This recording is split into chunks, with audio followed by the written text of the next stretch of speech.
Some of the challenges have been the price of land is limiting factor for people now buying land to farm or garden. Setting up the soil is always a big deal, well, here especially. I guess the next step really for farming to be viable on the islands is to figure out a way to make it pay. And that's why a lot of farm kids don't farm, the second generation don't farm, because they see, that the opportunities off of the farm.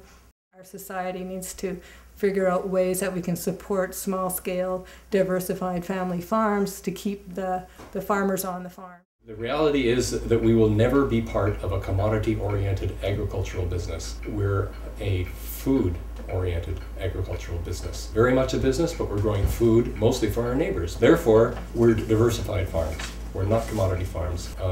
We want to keep cattle to feed the garden as well, and then we grow lots of stuff in the garden to feed the chickens and the cattle, and ourselves and our neighbors as well. So we're diversified farms, totally diversified so that when one crop fails, we've got something else to fall back on all the time.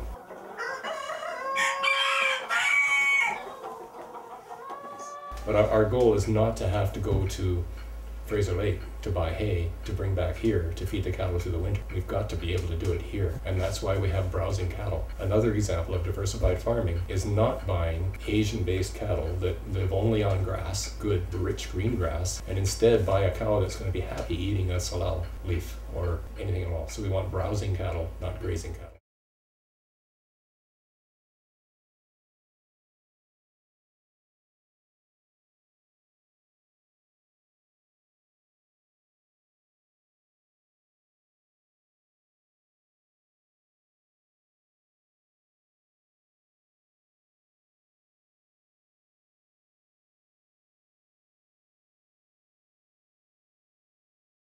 Community gardens were abundant in Vancouver, and I was part of one when I was living there. And when I moved back to this community, I thought that creating that opportunity, the community would come and learn to garden and then create their own gardens in their own space, and that didn't happen. So even though the space is here, we have community gardens, community boxes, the opportunities there for our people.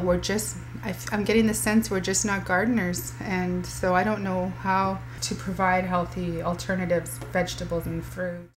The thing about the lettuce that you would get locally is that it's grown right here, and it's super fresh and super delicious, and it's got its nutrients still. It hasn't been traveling around for a long time. So there's many health reasons, as well as, supporting the local farms, so that if the ferry doesn't come in, we don't have to freak out and food at the store. I've seen it happen, and it worries me because the tendency when people panic in this small community, and it makes me sad, is that people do go and they will fill up their grocery carts, and they may, and without regard to the fact that there might be 100 people out there that will also be running out of food. So that dependency creates a lot of fear, and that fear creates reactions that are extremely destructive to the community.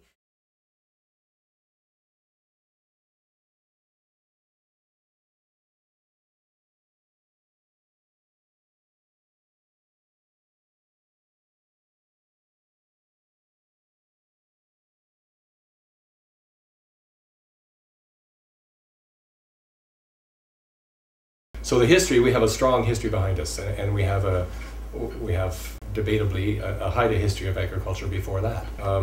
So we have a very long history of successful agriculture, and then we have this break from the mid-1960s until in the 80s, the early 80s, the logging industry started going down, and then the fisheries got managed out of existence shortly after that.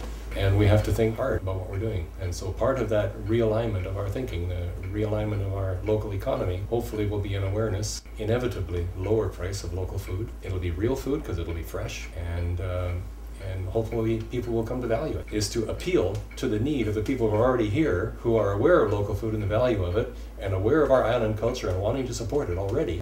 We just have to give them something they want at a price that's reasonable. We should have no difficulty doing that, and then we'll build that economy. It'll be underway. So some of the things that did come together in 3 years, I guess, and mostly 1 year it's been for the big part of the garden. Like I doubled it last year and planted 55 fruit trees, so that was a lot of work, and built this goat shed to start having my own milk and cheese sometimes. So the things that did come together. How can I say to the community, you need to eat healthy, and not also provide an opportunity to eat healthy?